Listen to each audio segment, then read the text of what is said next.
تاریخی فیصلہ آیا، جس تاریخی فیصلے کے اندر سپریم کورٹ نے صاف طور پر کہا کہ امام اپنی کمیونٹی کا، اپنے سماج کا ایک لیڈر ہوتا ہے اور 24 گھنٹے ڈیوٹی دیتا ہے امام، اور 24 گھنٹے ڈیوٹی دینے کے بعد اس کی بھی ضرورتیں ہیں. ہم اس کو تنخواہ کا نام نہیں لیتے، آپ اس کو نذرانہ سمجھ لیں، آپ اسے ہدیہ سمجھ لیں، لیکن آپ کو اس بات کا احساس تو ہونا چاہیے کہ اس کی بیوی ہیں، اس کے بچے ہیں، ان کی ضروریات ہیں.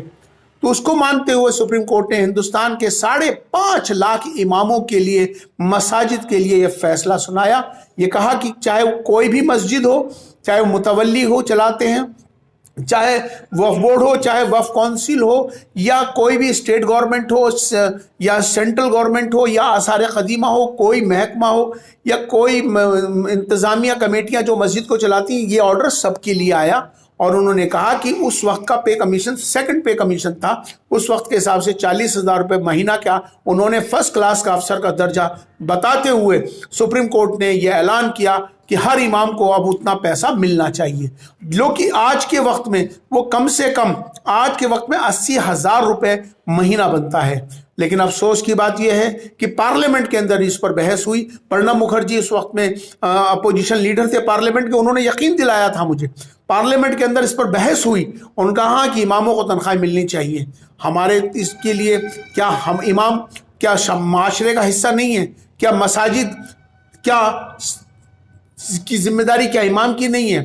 ہر چیز کی ذمہ داری، مرنے سے لے کر جینے سے لے کر تمام ساری ذمہ داری امام کے پاس ہے. لیکن آج افسوس کی بات یہ ہے کہ اماموں کی طرف کوئی توجہ نہیں ہوتی. تو میں آج یہاں پر آپ کے اس موقع پر یہاں اس سپریم کورٹ کے فیصلے کو یاد دلاتے ہوئے تو میں کہنا چاہتا ہی ہوں، لیکن میں آج یہ کہنا چاہتا ہوں کہ معاشرے کے اندر جو برائی پیدا ہو رہی ہے، جس محلے کا امام، جس محلے کے اندر پریشانیاں چل رہی ہوں، بیماریاں آ رہی ہوں، یہ سمجھ لینا، یہ چیک کر لینا کہیں آپ کا امام دکھی تو نہیں ہے، کہیں آپ کا امام پریشان تو نہیں ہے، جس کی وجہ سے اس پورے، چونکہ اس مسجد کے دائرے میں آنے والے ہر گھر کی ذمہ داری ہے. اگر وہاں پر کوئی پریشانی اور کوئی بیماری اس علاقے میں آ رہی ہے تو سمجھ لینا، آپ چیک کر لینا کہیں آپ کا امام دکھی تو نہیں ہے. چونکہ امام الحمدللہ صابر ہے، وہ کسی سے نہیں کہتا ہے، اپنی ضرورتیں اس کی ہیں، اللہ سے مانگتا ہے اور اللہ سے کہتا ہے، صبر کرتا ہے. تو کہیں اس کا صبر تمہارے علاقوں پہ تو نہیں پڑ رہا؟ اس کو ذرا سوچئے گا، آپ اس کا احساس کریے. کیا آپ کی زندگی میں یہاں پر ابھی مجھے معلوم ہوا کہ ایک حافظ صاحب نے، ایک امام صاحب نے ایک خودکشی کری صرف اس وجہ سے کہ اس کی ضرورتیں نہیں پوری ہو رہی تھی؟ ویسے تو حرام ہے، ہمیں میں اس بات کے لیے کہہ رہا ہوں کہ ایک پڑھے لکھے انسان تھے وہ، اللہ تعالیٰ ان کو ان کی مغفرت فرمائے، اللہ ان کے درجات کو بلند فرمائے، اللہ ان کی قبر کو نور سے منور فرمائے.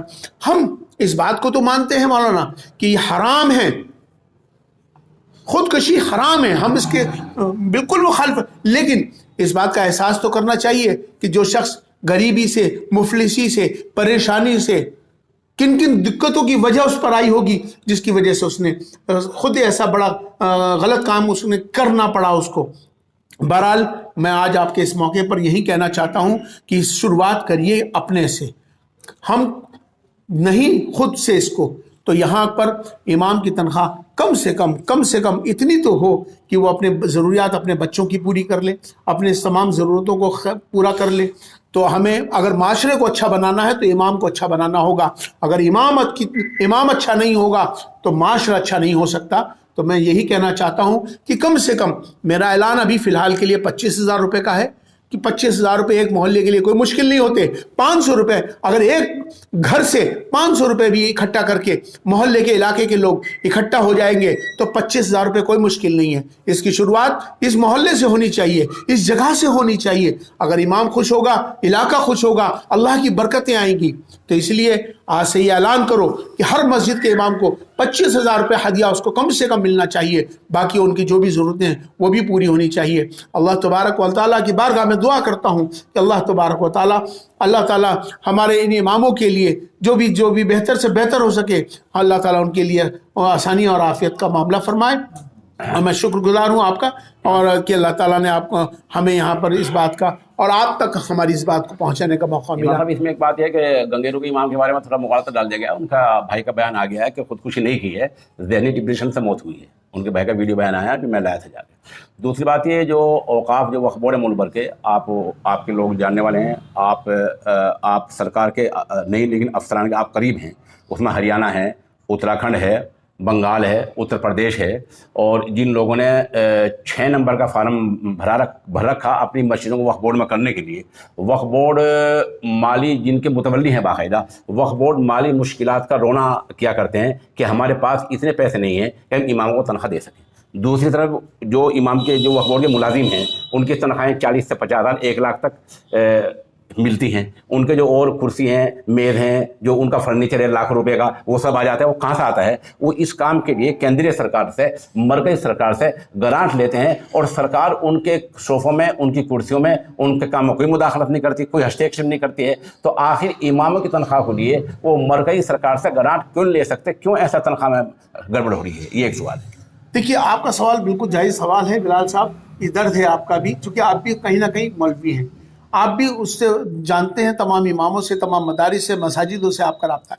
میں آج اس موقع پہ ایک بات کہنا چاہتا ہوں, بھارت سرکار ہو یا راجیہ سرکار ہو, اگر ہمارے وقف بورڈوں کو, ہمارے بزرگوں کی, ہمارے بڑوں کی, ہماری جائیدادوں کو جس طرح سے گردوارہ پربندھک کمیٹی کا الیکشن ہوتا ہے, وہ الیکشن وہ ان کے گردوارہ پربندھک کمیٹی کے نظام وہ اپنے آپ چلاتے ہیں, تو بھیا وقف بورڈ بھی اگر آپ تنخواہ نہیں دے سکتے, ہمیں آپ سے بھیک نہیں چاہیے, ہمیں گرانٹ مانگ کے ہمیں آپ سے بھیک نہیں چاہیے.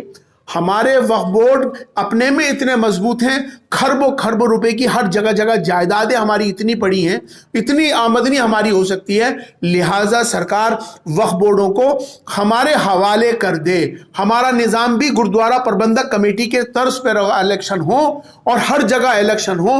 تو مجھے لگتا ہے کہ جب وقف بورڈ وہ قوم کے پاس آ جائیں گے تو مجھے لگتا ہے کہ ہمیں کسی سے بھیک مانگنے کی ضرورت نہیں ہوگی. کھربوں روپیہ ہمیں خود مل جائے گا, اور ہماری جو زمینیں جو خرد برد ہو رہی ہیں, جو سرکاروں نے خود لے رکھی ہیں, وہ سرکاریں ہمارے زمینوں کو واپس کریں, ورنہ اس کا کرایہ ہم لوگوں کو دیں. ہمیں نہ تو اماموں کو, نہ بیواؤں کو, نہ وقف بورڈ کو کہیں کسی سے بھیک مانگنے کی ضرورت ہی نہیں پڑ سکتی ہے. اس میں ایک سوال یہ ہے کہ جو مرکزی سرکار ہے, جب تک پورے وقف بورڈ مرکزی سرکار کے انڈر میں تھے, کام ٹھیک چل رہا تھا, اور کہیں نہ کہیں افسر کام کو ٹھیک کر رہے تھے, اور ہریانہ پنجاب وقف بورڈ نے اماموں کی کیٹیگری طے کر رکھی تھی. لیکن جب سے راجیہ سرکاروں کی, صوبائی سرکاروں کی ہستیکشیپ اور مداخلت بڑھی ہے, تب تک وقف بورڈوں کی آمدنی کم ہو گئی ہے. آپ کی پہنچ سرکار تک ہے, آپ کم سے کم اتنا کر سکتے ہیں کہ وقف بورڈ اور کچھ تعلق مرکزی وقف کونسل سے کرا دے, تاکہ وقف کونسل اس تنخواہ کے معاملے کو حل کر دے. ایسا آپ کرا سکتے. دیکھیے بالکل آپ کی بات درست ہے. میں سمجھتا ہوں کہ فی الحال کے لیے تو سرکار کو یہ توجہ دینی ہی پڑے گی, چونکہ سرکار کے پاس وقف بورڈ ہے تو سرکار اپنی ذمہ داری سے ہٹ نہیں سکتی. سرکار سینٹرل گورنمنٹ سے, اسٹیٹ گورنمنٹ سے گرانٹ لے یا کیا کرے, یہ اس کی ذمہ داری ہے, چونکہ اب وقف بورڈ انہی کے پاس ہے. تو میں سمجھتا ہوں کہ جب آپ اپنے ملازموں کو, باقی لوگوں کو 50 ہزار روپے تنخواہ دے سکتے ہو, تو اماموں کو کیوں نہیں دے سکتے؟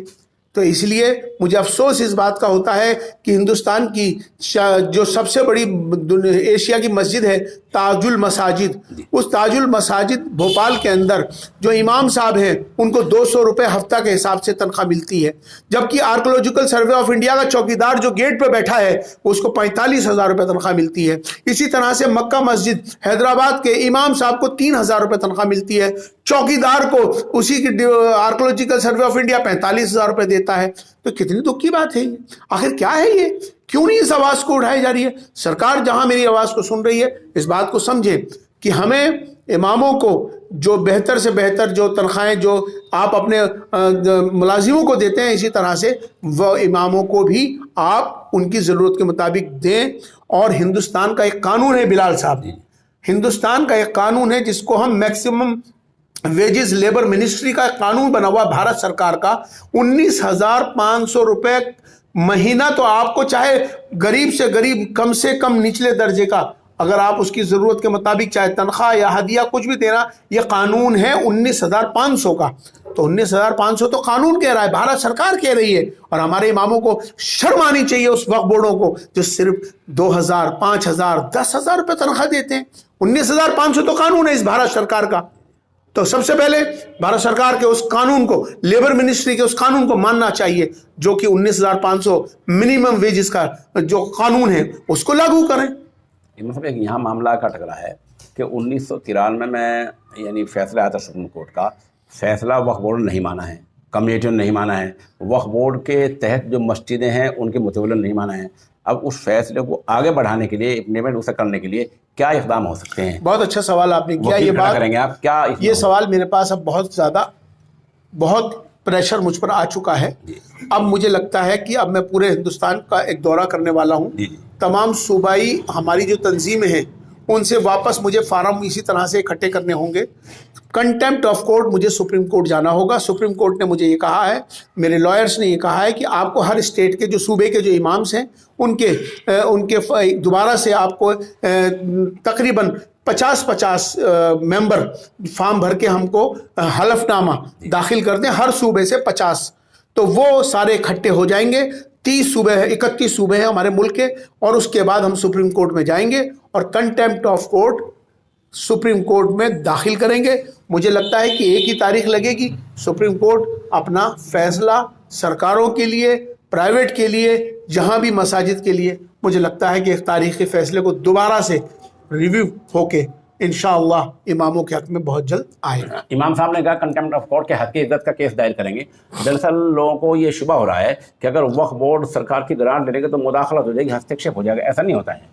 اب تک ملک میں جو وقف بورڈ اپنے کام کاج کے لیے، اپنی کرسی میز صوفوں اور اپنے دفتر بنانے کے لیے، ابھی ہریانہ وقف بورڈ نے سرکار سے تقریباً پچھلے ڈاکٹر پرویز صاحب کے دور میں 25 لاکھ روپے لیا ہے، تعاون لیا ہے محکمہ جنگلات سے۔ یہ کیا ہوگی مداخلت ہوئی؟ کوئی مداخلت نہیں ہوئی۔ اگر وقف بورڈ سرکار سے گرانٹ ملتے ہیں تو کوئی مداخلت نہیں، کوئی ہستیکشیپ نہیں ہوتا ہے، تنخواہ کا مسئلہ حل ہو سکتا ہے۔ امام صاحب دوسرے یہ ہے